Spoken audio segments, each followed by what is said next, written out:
Aktualisht nuk kemi një emër konkret për të cilin e dim se ka mbështetje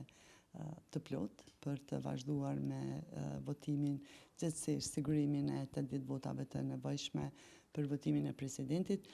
por natyrisht kryeministri Kurti do të vazhdojë diskutimet me të gjithë ata që mund të ndikojnë në këtë proces, në radhë të parë pra me kryetarët e partive, me deputetët, me grupet, në mënyrë që të sigurohemi që deri me datën 5, kur ne duhet të kemi të zgjedhur presidentin ose presidenten e vendit, të kemi së paku 80 deputetë të cilët do të qëndrojnë në sallë, e më mira do të ishte që edhe të marrin pjesë në votim e të përfundohet me votimin e kandidatit i cili do të ishte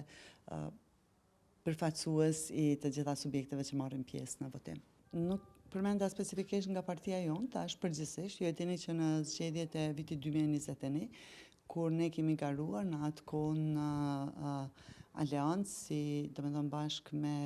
Partinë Guxo edhe me Alternativën, ne edhe gjatë gjithë fushatës zgjedhore e kemi përmendur që kandidojmë gjithsesi, kërkojmë besimin e qytetarëve për kryetarin tonë të lëvizjes, zotin Albin Kurti për kryeministër, ndërkohë që për zonjën Osmani për presidente. Kemi përmendur disa herë edhe gjatë fushatës, dhe ky nuk është rasti tani në zgjedhjet e fundit të vitit 2025. Në zgjedhje kemi garuar me kërkesën e votës për kryeministrin Kurti dhe për lëvizjen vetëvendosje bashkë me partnerët e saj për qeverisje. Që nënkupton që për zgjedhjen e presidentit, presidentes duhet të ketë diskutime që besoj që do të jenë shumë intensive në këto ditë të mbetura, që ta përmbyllim suksesshëm edhe zgjedhjen e presidentit, presidentes deri me 4 mars,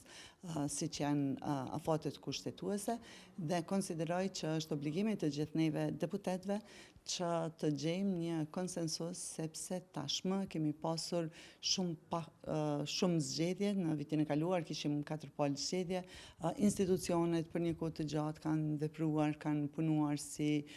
institucione me qeverisjen e detyrë, dhe është tejet e rëndësishme që stabiliteti i cili u rikthye edhe me votimin e qeverisë, edhe me votimin e marrëveshjeve ndërkombëtare, së fundmi edhe me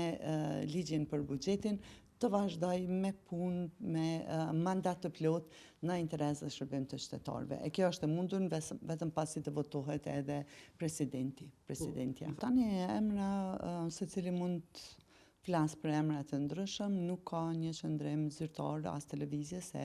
as të partnerëve tanë për një emër specifik. Në momentin që do të kemi një emër, në momentin që do të arrijmë të përmbyllim suksesshëm diskutimet edhe me deputetët e grupeve tjera parlamentare, sigurisht se këtë do ta bëjmë të ditur edhe për ju. Tani ju e dini që neve na nevojiten së paku 80 vota, me garancinë që të 80 deputetët të cilët janë të sigurt do të marrin pjesë në votim në raundin e parë, në raundin e dytë, në mënyrë që të kemi zgjedhjen e presidentit ose presidentes. Tashmë kryeministri Kurti ka zhvilluar diskutimet edhe me zotin Hamza, kryetarin e PDK-s, edhe me zotin Abdi Gjiku, kryetarin e LDK-s, dhe do të vazhdoj diskutimet edhe me parti tjera.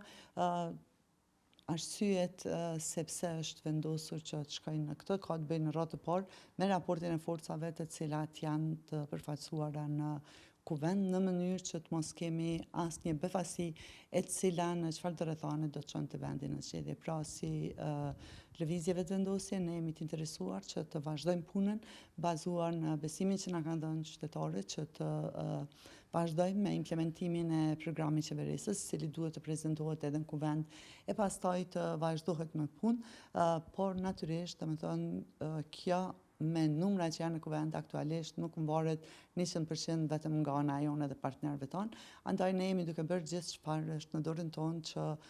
të vazhdojmë tutje me institucione stabile edhe me punë në shërbim të qytetarëve.